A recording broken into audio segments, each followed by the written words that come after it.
Graphical representation of motion. मैं फिलहाल S T graph, we T graph और A T graph की बात करूंगा। सारे मैं फर्स्ट क्वाड्रेंट में बनाऊंगा, तो कहीं भी नेगेटिव वगैरह कुछ आ नहीं रहा है।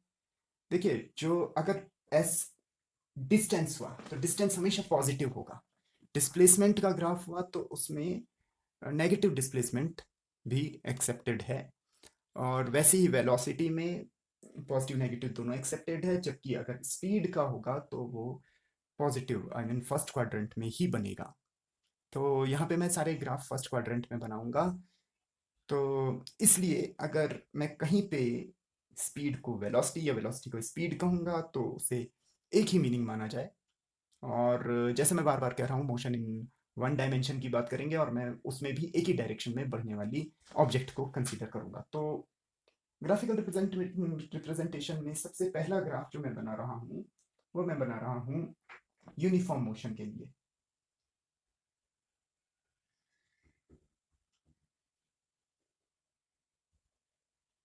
और ये इन तीनों पे एप्लीकेबल होगा। अच्छा, उससे पहले रेस्ट पोजीशन के लिए ये मैं आपके लिए एक टास्क छोड़ रहा हूँ। रेस्ट पोजीशन के लिए आप लोग ग्राफ खुद बनाएंगे। और वैसे भी अपकमिंग क्वेश्चंस में ऐसा टॉपिक आने वाला है। खैर, तो पहले यूनिफॉर्म मोशन। यूनिफॉर्म मोशन क्या होता है, एक बार फिर से हम उसकी डेफिनेशन पे चलते हैं, जिसमें इक्वल टाइम इंटरवल पे इक्वल डिस्टेंसेस कवर होती हैं। इसका मतलब क्या है? अभी से पिछले वीडियो में आपने देखा होगा, एक क्वेश्चन मैंने ऐसे ही दिया था और फिर पूछा था कि हर 5 सेकंड में डिस्टेंस ट्रेवल्ड फाइंड कीजिए। तो यूनिफॉर्म मोशन में हर 5 सेकंड में जो वैल्यू आ रही थी वो सेम आ रही थी। तो ये अलग अलग टाइम इंटरवल हो गए। ये तो इतने टाइम ड्यूरेशन में पहले अगर इतना डिस्प्लेसमेंट हुआ, तो अगली बार के उतने ही ड्यूरेशन में उतना ही डिस्प्लेसमेंट होगा, फिर उतने ही ड्यूरेशन में उतना ही डिस्प्लेसमेंट होगा। अल्टीमेटली जब आप इन्हें ज्वाइन करेंगे तो you will get a straight line, slant, slant line, slant and straight line. Oh sorry, इधर एस बना देंगे, इधर टी बना देंगे। अगर यूनिफॉर्म मोशन के लिए मैं वेलोसिटी टाइम ग्राफ बनाऊं, तो यूनिफॉर्म मोशन की डेफिनेशन पे चलते हैं एक बार फिर से। क्या है डेफिनेशन? डेफिनेशन ये कहती है कि in equal time interval equal distance cover होती है, वेलोसिटी कांस्टेंट होती है।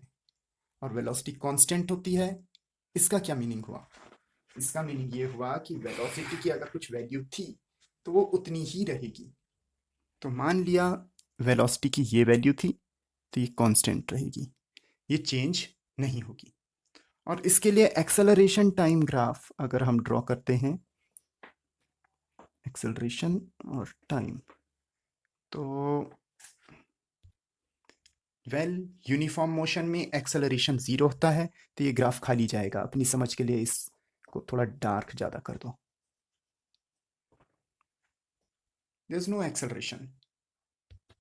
और हाँ, याद रखिए, ये ही ग्राफ यहाँ थोड़ा ऊपर से भी जा सकता है, ये ग्राफ नेगेटिव एक्सिस से भी जा सकता है, और वैसे ही यहाँ पे भी ये नेगेटिव पे भी जा सकता है।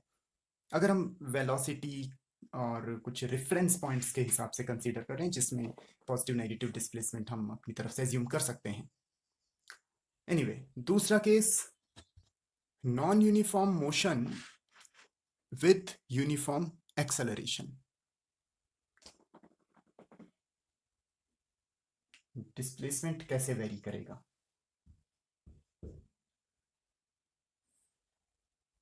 इसमें इससे पहले कि मैं एस टी ग्राफ बनाऊं, डिस्प्लेसमेंट टाइम ग्राफ बनाऊं, इससे पहले हम वेलोसिटी टाइम ग्राफ बना लेते हैं। ऑलराइट, मान के चलिए स्टार्टिंग में ही उसकी कुछ वेलोसिटी थी और फिर वो यूनिफॉर्मली एक्सेलरेट हुआ। तो एक्सेलरेट होने में उसकी वेलोसिटी इंक्रीज भी होगी और यूनिफॉर्मली इंक्रीज भी होगी। ये देखिए, ये इंक्रीज हो रही है। अब अगर उसकी वेलोसिटी इंक्रीज हो रही है, तो वो पहले जितनी डिस्टेंस ट्रेवल कर रहा था या कहूँ डिस्प्लेसमेंट कवर कर रहा था, अब उससे ज़्यादा डिस्प्लेसमेंट कवर करेगा। और हर बार जैसे जैसे वेलोसिटी बढ़ रही है, वो और ज़्यादा डिस्प्लेसमेंट और ज़्यादा डिस्प्लेसमेंट ये कवर कर रहा होगा। तो ये इसके ग्राफ का नेचर होगा। डिस्प्लेसमेंट अब ऐसे कवर होगा, पहले हर बार बराबर था, अब हर बार बढ़ रहा है। और एक्सेलरेशन टाइम ग्राफ, ये कैसे वेरी करेगा? एक कांस्टेंट एक्सेलरेशन। इसके आगे अब हम बात करते हैं यूनिफॉर्म रिटार्डेशन की। ऑलराइट, यूनिफॉर्म रिटार्डेशन, तो इसमें अगर वो स्लो होता जा रहा है तो डिस्टेंस कवर करेगा, लेकिन पहले जितनी ज्यादा कर रहा था अब उतनी नहीं करेगा, कम करेगा। और एंड में क्या होगा जब बिल्कुल रुक जाएगा, तो वो मैं नहीं बनाऊंगा वो वाला पार्ट, आप खुद गेस कीजिए, ढूंढिए। और वैसे भी जो मैंने कहा था कि पहला पार्ट रेस्ट पोजीशन होनी चाहिए, तो वो आप ट्राई कीजिए। ओके, रिटार्डेशन, कुछ वेलोसिटी होगी और ये रिटार्ड होता जा रहा है। एटी ग्राफ, ये अब फोर्थ क्वाड्रेंट में आ जाएगा, uniform retardation. Okay, now imagine, ये आपके बुक्स में है नहीं, पर इमेजिन करते हैं एक ऐसा एक्सेलरेशन जो टाइम के साथ इंक्रीज हो रहा हो। तो इस ग्राफ को मैं इधर से इधर के लिए बनाऊंगा, टाइम के साथ इंक्रीज होने वाला एक ग्राफ, लीनियरली इंक्रीज हो रहा है। टाइम के साथ तो कैसे भी इंक्रीज हो सकता है। अगर एक्सेलरेशन इंक्रीज हो रहा है तो वेलोसिटी भी इंक्रीज हो रही होगी। तो इस ग्राफ का नेचर क्या होगा? वेल, ये और ज्यादा स्टीपर हो जाएगा। ये अंडरस्टैंडिंग आप रखिए अपने माइंड में। ग्राफ के बारे में थोड़ी और बात करेंगे, लेकिन उससे पहले ग्राफिकल रिप्रेजेंटेशन के थ्रू हम फाइंड क्या क्या करते हैं।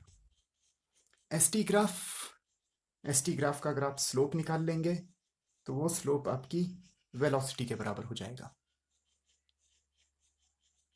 दूसरा, वेलोसिटी टाइम ग्राफ, इसका अगर आप स्लोप निकाल लेंगे तो आपके एक्सेलरेशन के बराबर हो जाएगा। स्लोप कैसे निकालना है इसका, इसके बारे में भी जो डिफरेंशिएशन पे मेरा वीडियो है उसमें इंफॉर्मेशन दे रखी है, उसे एक बार चेक कर लीजिए। इसके साथ साथ यहाँ एस टी ग्राफ का एरिया कोई मीनिंगफुल क्वांटिटी नहीं बनाता है, इसलिए उस पर हम ध्यान नहीं देते। यहाँ वी टी ग्राफ का जो एरिया होता है, area, remember one thing, area जो भी होगा वो वेलोसिटी और टाइम, जो ग्राफ लाइन होगी उसके और टाइम एक्सिस के बीच बाउंड किया जाएगा। ये डिस्प्लेसमेंट को शो करता है। तो वीटी ग्राफ से वेलोसिटी और टाइम के अलावा आप एक्सेलरेशन और डिस्प्लेसमेंट दोनों फाइंड कर सकते हैं। एरिया, इस पे भी इसके बेसिस पे डिफरेंशिएशन का कॉन्सेप्ट डेवलप होता है, इसके बेसिस पे इंटीग्रेशन का कॉन्सेप्ट डेवलप होता है।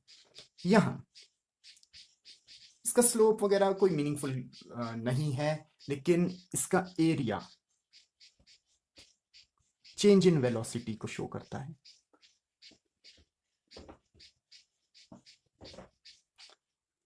तो ये तो बात हुई इन ग्राफ्स के बारे में। अब ग्राफ पे हम एक क्वेश्चन ट्राई करते हैं। और राइट, इस क्वेश्चन से ट्राई करते हैं। एक बहुत ही सिंपल क्वेश्चन दे रखा है, बहुत ही ऑर्डिनरी क्वेश्चन दे रखा है। एस टी ग्राफ दे रखा है, उसमें ये डीमार्केशन देख लेना, ये इस टाइप से मार्किंग वगैरह सही से हो रखी हो तभी आप वैल्यूज पिक कर सकेंगे, अदरवाइज थोड़ा सा गेसिंग टाइप हो जाता है क्वेश्चन। ऐसे क्वेश्चन भी होंगे जिनमें वैल्यूज हिडन होंगी और वो आपको निकालना होगा। एनीवे, तो यहाँ वेलोसिटी फाइंड करनी है, सीधा सीधा हम लिखेंगे v equal to slope of S T graph. वैसे खैर इतना ये पूरा नाम नहीं होता, slope bounded by S T graph line with time axis. Anyway, अब इसमें आप एक स्मॉल पोर्शन भी ले सकते हैं, और स्ट्रेट लाइन का ग्राफ है और पूरे के लिए निकालना है, कोई प्रॉब्लम नहीं, आप पूरा का पूरा ग्राफ भी ले सकते हैं। तो यहाँ परपेंडिकुलर की वैल्यू हो गई 8 मीटर। कुछ नाम लिख लें अगर हम, तो थोड़ा समझने में भी अच्छा हो जाएगा। तो हम इसे पहले परपेंडिकुलर ए बी कर देंगे और अपॉन बेस ओ बी कर देंगे। तो ए बी है 8, बेस है ये पता नहीं चलेगा, 5 10 15, 15 हो गया। थोड़ा अजीब सा ही क्वेश्चन बना के दे दिया ये मैंने। 0.15 5 3 समथिंग चलता रहेगा मीटर पर सेकंड। एक और क्वेश्चन देखते हैं। ओके, अगला क्वेश्चन, ये आप ग्राफ देख रहे होंगे। 4 से 5 कर दिया मैंने, 8 करना चाहिए, 8 सेकेंड। ओके, तो ग्राफ क्वेश्चन ये है, फाइंड मैक्सिमम वेलोसिटी। इसी क्वेश्चन में ये भी पूछा जा सकता है, find average velocity. Average velocity के लिए आप देखिए 8 मीटर चला है, 8 सेकंड तक चला है, किसी से कोई दिक्कत नहीं है आपको, सीधे आप 8/8 रख दीजिए, दैट्स ऑल। एवरेज वेलोसिटी ऐसे निकल जाएगी। लेकिन मैक्सिमम वेलोसिटी ये पता करना है, क्योंकि यहाँ पे 3 अलग अलग ग्राफ के शेप्स जा रखे हैं। एक वेलोसिटी ये है, एक ये है और एक ये है। तो एक काम करते हैं, इसे थोड़ा डिटेल में कर देते हैं। वैसे साफ पता चल रहा है स्लोप सबसे ज्यादा थर्ड पोर्शन का है, तो वही मैक्सिमम वेलोसिटी होगी। पर थोड़ा सा अपनी अंडरस्टैंडिंग के लिए ए बी और सी कर देते हैं। तो for O A V equal to perpendicular हो जाएगा 2 और बेस भी हो जाएगा 2 2/2, दैट इज 1 मीटर पर सेकेंड। जो ए बी पोर्शन है उसे इतनी जगह देने की जरूरत नहीं है। ए बी पोर्शन में वेलोसिटी 0 है, साफ पता चल रहा है वेलोसिटी 0 है, फ्लैट ग्राफ हो गया। इसका मीनिंग समझ लेना आप कि ऐसा क्यों हुआ है। बी सी पोर्शन में परपेंडिकुलर देखते हैं कितना, 8 और 2, तो ये हो जाएगा 8 - 2 और अपॉन में 8 that is 6/4, that is 1.5 metre पर सेकेंड। एक और question, right, find acceleration and velocity. थोड़ी सी टेक्निकलिटी यहाँ पे मैंने ला रखी है क्वेश्चन में जानबूझ के। ओके, तो सॉरी, वेलोसिटी नहीं, फाइंड एक्सेलरेशन एंड डिस्प्लेसमेंट। तो एक्सेलरेशन निकालने से पहले मैं डिस्प्लेसमेंट निकाल लेता हूँ। S equal to area below graph. इसके नीचे का एरिया कैसे निकलेगा, ये अगर ज्योमेट्रिकली देखें तो ये सिंपली एक ट्राइंगल बन गया, तो half into base into height. तो बेस, इसे ओ ए कर देते हैं, ये ओ बी हो जाएगा, half into base into height. यहाँ पे आप ये मत सोचिएगा, क्योंकि बहुत से बच्चे ये गलती करते हैं कि निकाल के लास्ट में लिख देते हैं metre square. Area below the graph graphically निकल रहा है, लेकिन एक चीज और देखिए, यूनिट कैसे मल्टीप्लाई होंगी, मीटर पर second into second, second second cancel होगा, मीटर आएगा। वर्ड हम एरिया वर्ड यूज कर रहे हैं, लेकिन यहाँ पे एरिया का मतलब एक लेंथ और लेंथ का मल्टीप्लाई नहीं है, तो अलग अलग डायमेंशंस का मल्टीप्लाई है। एक वेलोसिटी डायमेंशन है और एक टाइम डायमेंशन है। तो इसलिए, और वैसे भी इतना ज़्यादा डिटेल में क्या सोचना, डिस्प्लेसमेंट निकाल रहे हैं हम, बाई चांस वो एरिया के थ्रू निकलता है, पर है तो डिस्प्लेसमेंट ही। ओ ए 6, ओ बी 15। आप लोग खुद मल्टीप्लाई कर लीजिएगा, यूनिट लिख दीजिएगा मीटर। अब बात करते हैं एक्सेलरेशन की। एक्सेलरेशन होता है slope, slope of VT graph. यहाँ पे एक चीज याद रखिएगा, स्लोप निकालेंगे, इसमें परपेंडिकुलर इधर हो गया ओ बी अपॉन ओ ए, माइनस पुट कीजिए। याद रखिए, अगर ग्राफ इधर के लिए जा रहा है तो तब कोई प्रॉब्लम नहीं, तो पॉजिटिव स्लोप है, लेकिन अगर ग्राफ ऐसा गया तो ये नेगेटिव स्लोप हो जाता है। माइनस ओ बी 15, ओ ए 6, वैल्यू आप कैलकुलेट कर लीजिएगा, और मीटर पर सेकंड स्क्वायर लिखना मत भूलिए। ये हुए क्वेश्चन ग्राफिकल मेथड पे बेस्ड। अब जरा इस क्वेश्चन पे ध्यान देते हैं। एनसीईआरटी में समवॉट सिमिलर एक क्वेश्चन है, और मुझे काफ़ी बढ़िया क्वेश्चन वो लगा।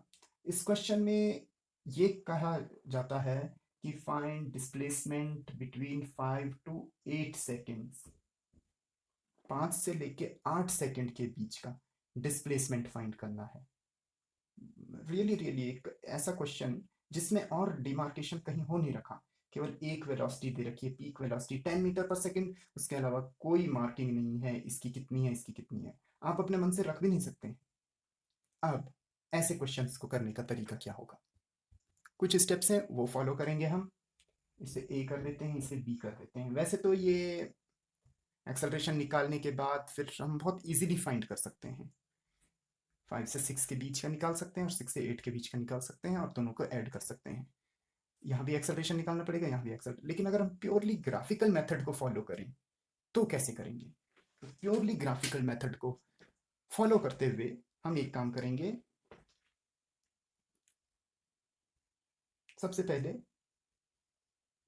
इसे भी मार्किंग चाहिए, इसे मैं ए डैश लिख रहा हूँ, इसे मैं बी डैश लिख रहा हूँ।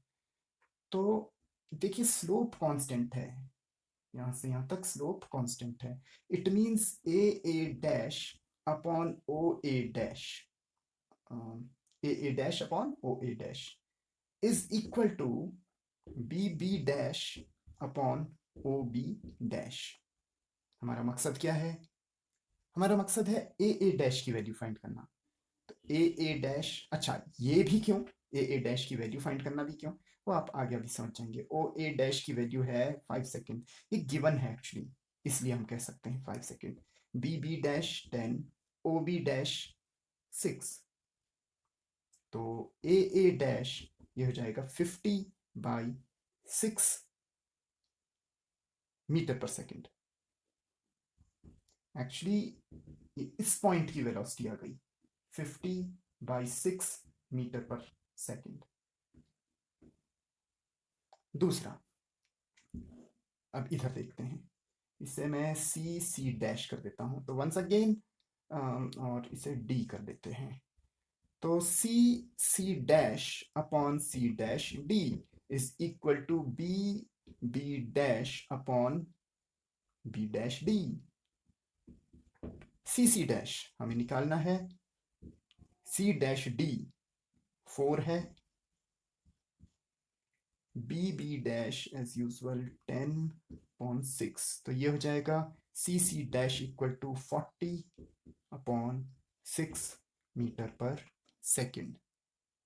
इसकी भी मार्किंग कर देते हैं, 40/6 मीटर पर सेकेंड।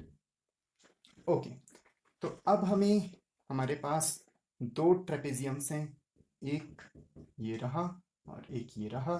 दोनों का हम एरिया निकालेंगे और दोनों को ऐड कर लेंगे। तो required displacement area of A B dash A dash plus area of C dash B dash. तो area of A B dash C dash, sum of parallel sides यानी हाफ इंटू ट्रेपेजियम का area, half into sum of parallel side 50/6 plus 10 और perpendicular distance between them तो 1 second plus 1/2 sum of parallel side 40/6 plus 10 and multiplied by 2. Alright, तो आगे ये कितना हो जाएगा 60 110/2 into 6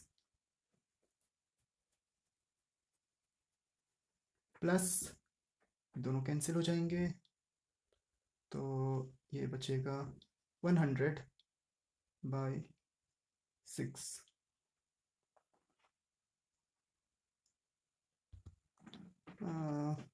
इसे कैंसिल करके फ़ायदा नहीं है क्योंकि एलसीएम तो चाहिए ही। And then and then 310। I hope इसकी वैल्यू आप लोग खुद फाइंड कर लेंगे, मीटर लिखना मत भूलिएगा। तो आगे और भी बहुत सारे क्वेश्चंस ग्राफिकल मेथड में हैं, कई कई कॉम्प्लिकेटेड भी हैं, इसके लिए मैं एक सेपरेट वीडियो बनाऊंगा। Stay tuned.